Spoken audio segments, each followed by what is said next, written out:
John Wayne Gacy, Jr., a.k.a. The Killer Clown, was an American ephemophilic and necrophilic serial killer, serial rapist, and abductor. A well-respected pillar of the community, he would create large parties in his house with his neighbors and entertain children. However, in secret, he was a hidden sexual and homicidal predator, born from a traumatic past who lured young men and boys under the false promise of giving them a job and even paying them for sex, to kill them and bury them in his crawl space or dump them in the river. Gacy was raised in a normal blue-collar home, but endured a strained and toxic bond with a highly abusive, alcoholic, and unstable father who often berated, humiliated, mistreated by striking him with a razor-strap belt, and criticized him by calling him dumb, stupid, a sissy, and a passive mother who would grow up queer.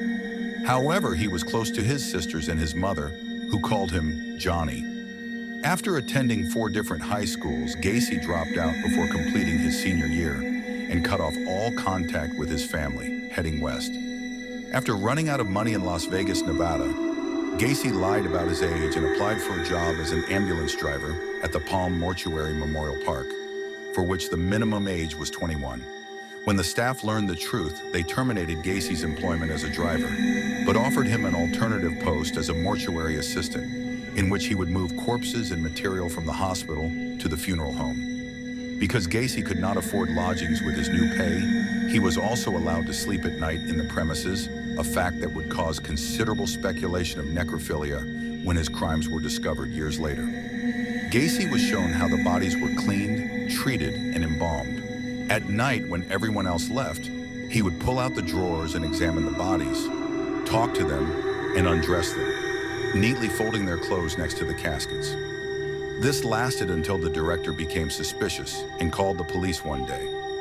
Though Gacy was not identified as the culprit, he began to save money for the return trip to Chicago and quit 3 months later.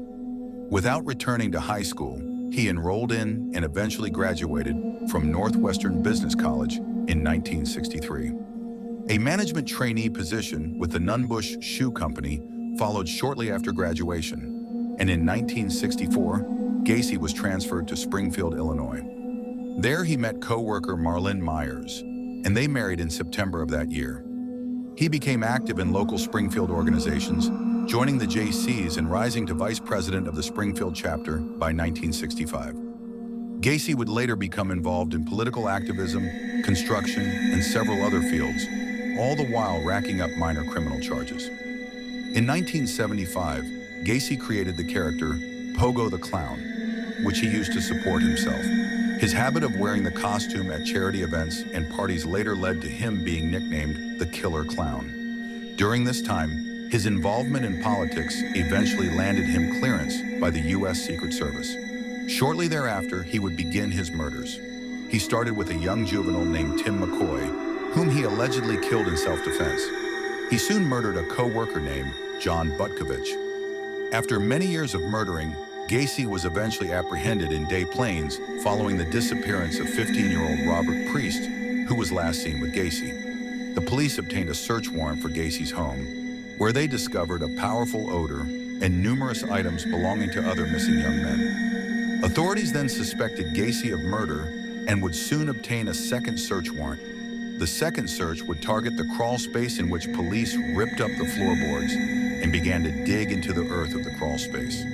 During the search, police found human bones buried in the soil of the crawl space, and at that point, they placed Gacy under arrest for murder. Gacy would admit to 25 to 30 murders in the 1970s. When police searched his home, the remains of at least 29 people were found buried in various places. The other remaining victims were found in the Des Plaines River. During his trial and in order to lessen his sentence, Gacy began telling officials and prosecutors that he had an alter ego personality named Jack, who was responsible for the murders. Psychiatric evaluation proved the claim to be false. Later in an interview on death row, shortly before his execution, Gacy claimed himself to be the 34th victim and that he was innocent and had no involvement with the murders and subsequent burials.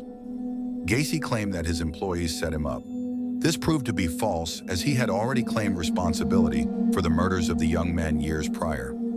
It is reported that Gacy killed 33 young men between 1972 and 1978. Gacy was later found guilty of his crimes and sentenced to execution by lethal injection at Stateville Prison in Crest Hill, Illinois, on May 10, 1994. When asked whether he had any last words during his execution, he reportedly snarled, "Kiss my ass."